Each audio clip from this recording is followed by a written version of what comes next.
بسم اللہ الرحمن الرحیم۔ نماز مغرب کے بعد سورہ واقعہ ضرور پڑھیے۔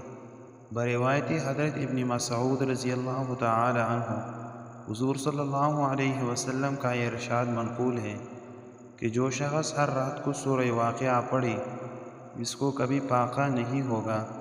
اور حضرت ابن مسعود رضی اللہ تعالی عنہ اپنی بیٹیوں کو حکم فرمایا کرتے تھے کہ ہر شب میں اس سورت کو پڑھیے۔ سورہ حدید اور سورہ واقعہ اور سورہ رحمان پڑھنے والا جنت الفردوس کے رہنے والوں میں سے پکارا جاتا ہے۔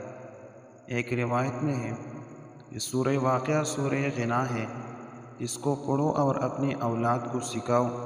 ایک اور روایت میں ہے کہ اپنی بیویوں کو سکھاؤ۔